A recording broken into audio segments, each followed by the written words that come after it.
ఇది వంకాయ కూర అండి. వంకాయ కూరలో ఒక మెథడ్ అనమాట. అయితే ప్రీవియస్‌గా నేను వంకాయ, కొత్తిమీర కారం, వంకాయ వెల్లిపాయ కారం, వంకాయ ఉల్లి కారం, వంకాయ కొబ్బరి, పచ్చి కొబ్బరి కూర, అలా వంకాయ ప్లెయిన్ కర్రీ ఇట్లా చాలా నేను రకాలు వంకాయ పొడి కూర, వంకాయ బజ్జీ కూర చాలా రకాలు నేను అప్లోడ్ చేసున్నాను కదా ప్రీవియస్‌గా. అన్నీ చెక్ చేయండి. అయితే మనం ఇంకొకటి ఏంటంటే స్పైసీ బ్రింజాల్ కర్రీ.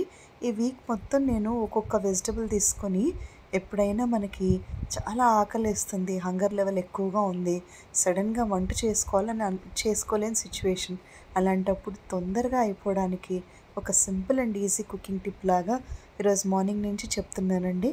ఒకటి ఆలుగడ్డ కూర సేమ్ ప్యాటర్న్లో, బెండకాయ, దొండకాయ, అరటికాయ వేపుడు ఇలాగే ప్యాటర్న్లో ఎప్పుడైనా ఒకసారి అకేషనల్గా మనం మన సిచ్యువేషన్ బట్టి చేసుకోవచ్చు అనమాట.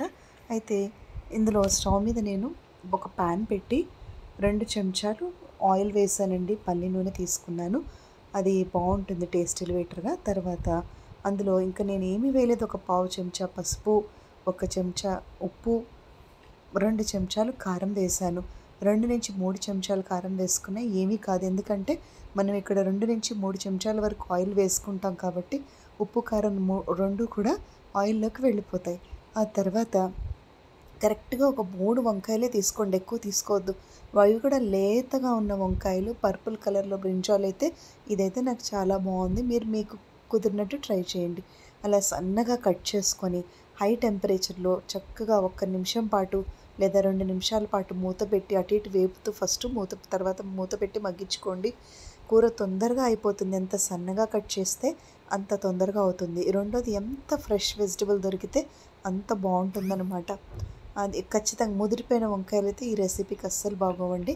ఒకవేళ మీ దగ్గర అలాంటి వంకాయలు ఏదైనా ఉంటే చక్కగా పచ్చడికి, పప్పుచారులో వేసుకోవడానికి ఉపయోగించుకోండి. చెట్టుకు అప్పుడే కాసిన వంకాయలు కానీ, మనం ఆర్గానిక్గా ఇంట్లో పండించుకునే వంకాయలు కానీ, లేదా మనకు ఇప్పుడు ఆన్లైన్లో అన్నీ కూడా చాలా ఫ్రెష్ వెజిటబుల్స్ కూడా దొరుకుతున్నాయి కదా.